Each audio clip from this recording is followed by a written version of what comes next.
Selamat malam, saudara-saudari dalam Yesus Kristus. Selamat bertemu kembali dalam renungan malam.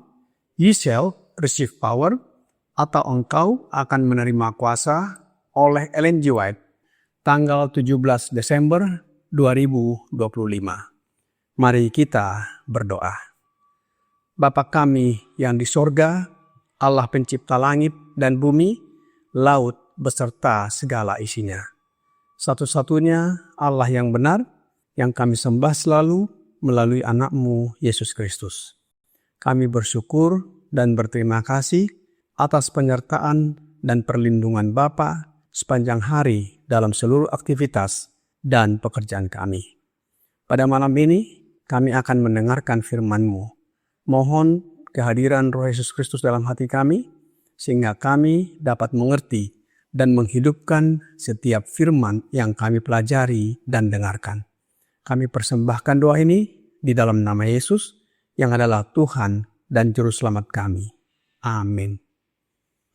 Renungan malam ini akan dibacakan oleh Saudari Ashley Tambunan. Kepada Saudari Ashley, kami persilahkan. Selamat malam. Renungan malam kita pada hari ini tanggal 17 Desember 2025 berjudul Kemenangan di Medan Perang. Ayat inti kita diambil dari Yohanes 17 ayat 14 dan 15. Aku telah memberikan firman-Mu kepada mereka dan dunia membenci mereka, karena mereka bukan dari dunia, sama seperti aku bukan dari dunia. Aku tidak meminta supaya Engkau mengambil mereka dari dunia, tetapi supaya Engkau melindungi mereka daripada yang jahat. Orang Kristen memiliki tugas yang harus dilakukan di dunia, dan Allah meminta pertanggungjawaban atas pelaksanaannya yang setia. Ia tidak boleh mengurung diri di dalam tembok biara atau menghindari semua pergaulan dengan orang-orang duniawi. Memang benar bahwa prinsip-prinsipnya akan diuji dengan sangat berat, dan ia akan merasa sakit hati oleh apa yang dilihat matanya dan didengar telinganya. Tetapi ia tidak boleh, dengan menjadi terbiasa dengan pemandangan dan suara-suara ini, belajar untuk mencintainya. Dengan bergaul dengan dunia, kita cenderung untuk menangkap semangat dunia dan untuk mengadopsi kebiasaan, selera, dan kesukaan mereka. Tetapi kita diperintahkan, keluarlah kamu dari antara mereka, dan pisahkanlah dirimu dari mereka, firman Tuhan, dan janganlah menyentuh yang najis, maka aku akan menerima kamu dan aku akan menjadi bapamu dan kamu akan menjadi anak-anakku. Seperti yang tertulis dalam 2 Korintus 6 ayat 17 dan 18. Jangan pernah biarkan dunia mengatakan bahwa orang-orang duniawi dan pengikut Kristus sama selera dan tujuan mereka. Karena Allah telah menarik garis pemisah antara umatnya dan dunia. Garis pemisah ini luas, dalam, dan jelas. Garis itu tidak begitu menyatu dengan dunia sehingga tidak dapat dibedakan. Tuhan mengenal siapa kepunyaannya. Tertulis dalam 2 Timotius 2 ayat 19. Dari buahnya lah kamu akan mengenal mereka. Seperti yang tertulis dalam Matius 7 ayat 20. Hanya dengan berjaga-jaga dalam doa dan menjalankan iman yang hidup, orang Kristen dapat mempertahankan integritasnya di tengah godaan yang ditimpakan setan kepadanya. Sebab, semua yang lahir dari Allah mengalahkan dunia, dan inilah kemenangan yang mengalahkan dunia, yaitu iman kita. Seperti yang tertulis dalam 1 Yohanes 5 ayat 4. Bicaralah kepada hatimu terus-menerus dengan bahasa iman. Yesus berkata ia akan menerima aku, dan aku percaya firman-Nya. Aku akan memuji Dia. Aku akan memuliakan namanya. Setan akan berada di dekatmu untuk menyarankan agar kamu tidak merasakan sukacita. Jawablah dia. Inilah kemenangan yang mengalahkan dunia, yaitu iman kita. Aku mempunyai segala sesuatu untuk disyukuri, karena aku adalah anak Allah. Aku percaya kepada Yesus. Hukum Allah ada di dalam hatiku. Tak satu langkahku akan tergelincir. Dikutip dari The Signs of the Times, 15 Mei 1884. Terima kasih atas penata layanan Saudari Ashley. Tuhan Yesus memberkati. Saudara-saudari dalam Yesus Kristus, Roh Nubuat di dalam Testimonies for the Church, volume 3, halaman 253, paragraf 2 berkata, kehidupan Kristen adalah pertempuran dan perjalanan yang terus-menerus. Tidak ada istirahat dalam peperangan. Dengan upaya yang terus-menerus dan tidak henti-hentinya, kita mempertahankan kemenangan atas godaan setan. Sebagai umat, kita menang dalam kemurnian dan kekuatan kebenaran. Kita sepenuhnya ditopang dalam posisi kita oleh kesaksian kitab suci yang jelas.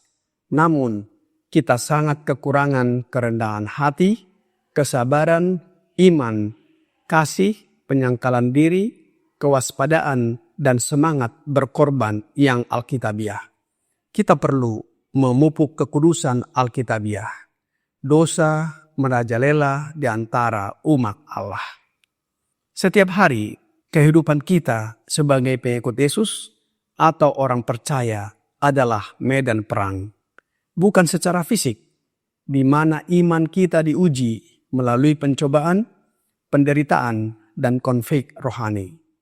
Setan menggunakan kehendaknya untuk menentang Allah dengan menyamar sebagai kebaikan, menyesatkan manusia melalui ketidakpercayaan, serta mengobarkan pemberontakan terhadap firman Allah. Tujuannya adalah merebut hati manusia, merusak karakter mereka, dan memperbudak mereka melalui dosa, nafsu, dan ambisi yang tidak suci dengan iming-iming kuasa dan kesenangan. Sebaliknya, Allah memanggil kita manusia untuk melawan kuasa dosa dengan iman dan menyerahkan diri sepenuhnya kepadanya dan hidup sebagai alat atau senjata kebenaran, sehingga kita menang di dalam peperangan ini. Roh Nubuat di dalam Counsels to Parents, Teachers, and Students, halaman 182, paragraf 4 berkata, pekerjaan penaklukan kejahatan harus dilakukan melalui iman. Mereka yang pergi ke medan perang akan mendapati bahwa mereka harus mengenakan seluruh perlengkapan senjata Allah. Perisai iman akan menjadi pembela mereka dan akan memungkinkan mereka untuk menjadi lebih dari sekedar penakluk. Tidak ada yang lain yang akan berguna selain ini. Iman kepada Tuhan semesta alam dan ketaatan kepada perintahnya. Pasukan besar yang dilengkapi dengan segala fasilitas lainnya tidak akan berguna dalam konflik besar terakhir. Tanpa iman, pasukan malaikat pun tidak akan dapat membantu. Saudara-saudari dalam Yesus Kristus, kita dapat menaklukkan kejahatan hanya melalui iman. Pertanyaannya adalah, apa itu iman? Kembali, mari kita baca tulisan Roh Nubuat di dalam buku Education, halaman 253, paragraf 1. Iman adalah mempercayai Allah. Percaya bahwa Dia mengasihi kita dan tahu yang terbaik untuk kebaikan kita. Dengan demikian, alih-alih jalan kita sendiri, iman menuntun kita untuk memilih jalannya. Sebagai ganti ketidaktahuan kita, iman menerima hikmatnya. Sebagai ganti kelemahan kita, kekuatannya. Sebagai ganti keberdosaan kita, kebenarannya. Hidup kita, diri kita sendiri sudah menjadi miliknya. Iman mengakui kepemilikannya dan menerima berkatnya. Kebenaran, kejujuran, kemurnian telah ditunjukkan sebagai rahasia kesuksesan hidup. Imanlah yang menempatkan kita dalam kepemilikan prinsip-prinsip ini. Bagaimana iman timbul? Selanjutnya, Roh Nubuat di dalam buku Christ Object Lessons halaman 100 paragraf 1 berkata, iman timbul dari pendengaran dan pendengaran oleh firman Allah. Roma 10 ayat 17. Kitab suci adalah sarana utama dalam perubahan karakter. Kristus berdoa, kuduskanlah mereka dalam kebenaran, firman-Mu adalah kebenaran. Firman Allah mengandung kehidupan ilahi, seperti benih yang memiliki kuasa untuk bertumbuh.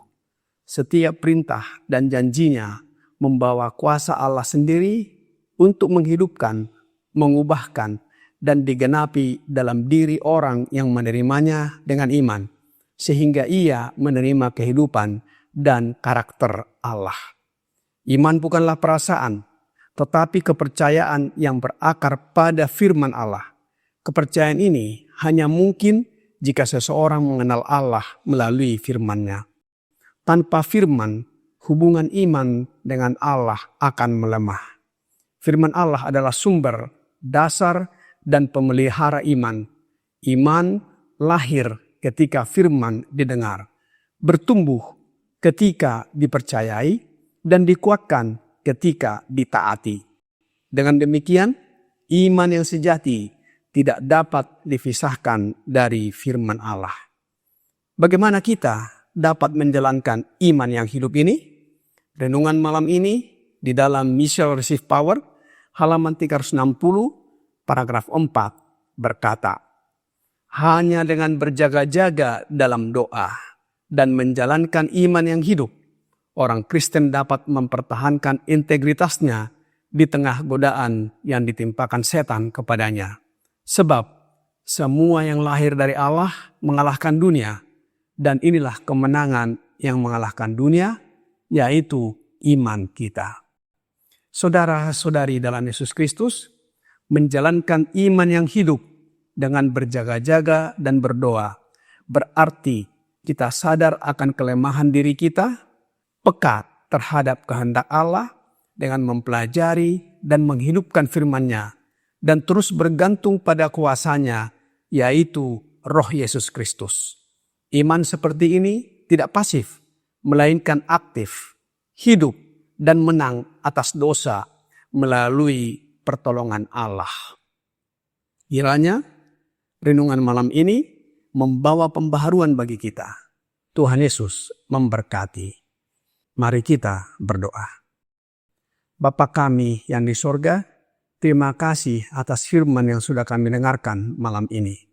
Tolong kami agar senantiasa mempercayai Bapa melalui firman dan bergantung kepadamu.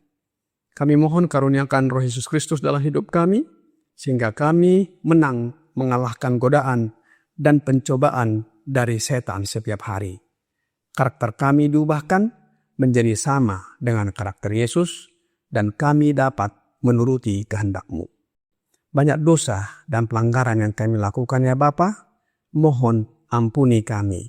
Kami persembahkan doa ini hanya melalui Yesus Kristus yang adalah Tuhan dan Juru Selamat kami.